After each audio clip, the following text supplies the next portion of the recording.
जाकिर नायक कहते हैं कि जो मर चुका उससे कुछ मांग नहीं सकते, यहाँ तक कि पैगंबर मोहम्मद साहब से भी नहीं। आज की तारीख में हम मोहम्मद सल्लल्लाहु अलैहि वसल्लम से भी नहीं मांग सकते।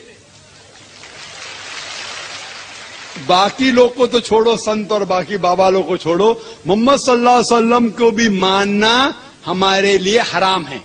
जाकिर नायक के भाषणों से तमाम मुसलमान नाराज हैं। वो मज़ारों को मिट्टी में मिलाने की बात करते हैं, मोहम्मद साहब से भी मन्नत मांगने के खिलाफ हैं क्योंकि वो मर चुके हैं। वो इमाम हुसैन के कातिल शासक यजीद की बड़ाई करते हैं। सरकार ने लखनऊ में उनके लेक्चर देने पे रोक लगा दी है। अब उनके खिलाफ फतवा भी आ गया है जिसमें उनके भाषणों को हराम करार दिया गया है। लखनऊ से कमाल खान, एनडीटीवी इंडिया के लिए। इतनी बेअदबी पे अर्ज किया बारी ताला ये कितना बड़ा गुनाह है। फरमाया सुनो, अंतहबता अमालुकुम व अंतुम ला तशऊरून। इतने दर्जे की, इतनी मिकदार की बेअदबी कर दी तो ये इतना बड़ा गुनाह, इतना बड़ा जुर्म और इतना बड़ा कुफ्र होगा कि तुम्हारे सारे अमाल आनन फानन ज़ब्त और बेकार करके दोज़ख में फेंक दिए जाएंगे। अंतहबत अमालुकुम व अंतुम ला तशऊरून, तुम्हारे सारे अमाल ज़ब्त हो जाएंगे, खत्म हो जाएंगे और तुम्हें उसका एहसास और शऊर भी नहीं होगा। ये बात क्यों फरमाई? यहाँ एक नुक्ता तवज्जो तलब है। ये बात क्यों फरमाई? शऊर भी नहीं होगा। लिखने वाले तेजी से लिख के गुजर जाते हैं, पढ़ने वाले पढ़ के गुजर जाते हैं, कहने वाले कहकर गुजर जाते हैं। नहीं, मगर यहाँ भी रुक कर जरा रुक कर सोच लो। क्यों फरमाया? तुम्हें शऊर भी नहीं होगा, पता भी नहीं होगा, खबर भी नहीं होगी। इस बात का रेलेवेंस और अहमियत क्या है? पता भी नहीं चलेगा। अच्छा भाई, पता चलने और न चलने से फर्क क्या पड़ता है? इसको समझ लें तो बात समझ में आ जाए। फर्क यह है कि अगर पता अमाल ज़ब्त हो गए, वअंतुम तशऊरून, और तुम्हें समझ आ गई, तुम्हें समझ आ गई कि मेरे अमाल ज़ब्त हो गए, तो फिर तो आप सोएंगे नहीं। आप तो उसी वक्त रो पड़ेंगे, गिरेंगे, सजदे करेंगे, तौबा करेंगे, माफी मांगेंगी, वो अमल छोड़ देंगे, अल्लाह से तौबा करके माफी लेके फिर राह रास्त पे चल पड़ेंगे।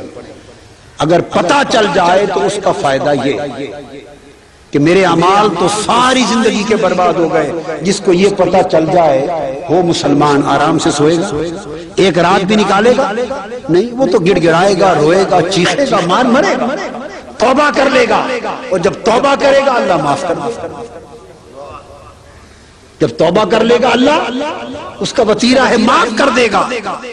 मगर फरमाया एक वो कुफ्र है जो माफ कर देता हो, और जिसको माफ करना होता है उसको पता चलने देता हूं कि ये कुफ्र कर बैठा। हाय, उसे खबर होने देता हूं, उसे शऊर होने देता हूं, उसे पता चलने देता हूं, ताकि इसे पता चले, ये माफी मांगे, तौबा करे और मैं माफ कर दूं। ये एक सिलसिला है। और जिसके बारे में तय कर लूं कि इस बदबख्त को माफी नहीं करनी, इस बदबख्त को माफी नहीं करनी। अरे मेरा इनकार कर लेता, मेरी बारगाह में नाजेबा बात कर देता, मुझसे माफी मांगता, माफ कर देता। ये बदबख्त मेरे महबूब को गुस्ताख हुआ है, मेरे महबूब की बारगाह में गुस्ताखी की, मेरे महबूब के बराबर बनना चाहता, मेरे महबूब का हमसर बनना चाहता, मेरे महबूब की शान माज़अल्लाह घटाने का सोचना चाहता है। इसकी जुर्रत और ऐसों को भी माफ कर दूं तौबा के बाद। हाय हाय हाय, ये बात अगली सुनने वाली। अल्लाह पाक ने फरमाया तो अगर पता चल जाए उसके कि मैं लुट गया तो वो तौबा कर लेगा, और तौबा कर लेगा, माफ कर दूंगा। मगर जो मेरे महबूब का गुस्ताख है उस बदबख्त को माफ नहीं कर सकता। तो इसका तरीका क्या है कि न वो तौबा करे, न तौबा करे, न माफी हो। और ये कैसे हो कि तौबा न करे? उसका यही तरीका है कि उस बदबख्त को पता ही न चले हाय हाय कि मैं लुट गया, कि मैं लुट गया। अब वो जिंदगी भर समझता रहता है कि मैंने इतने मदरसे बनाए,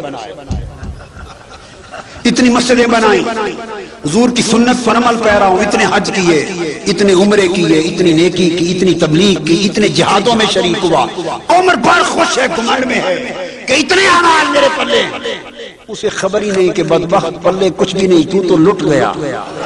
मगर उसे लुटने का इस इल्म ही नहीं, चूंकि इल्म नहीं लिहाजा घमंड में, खुशी में है।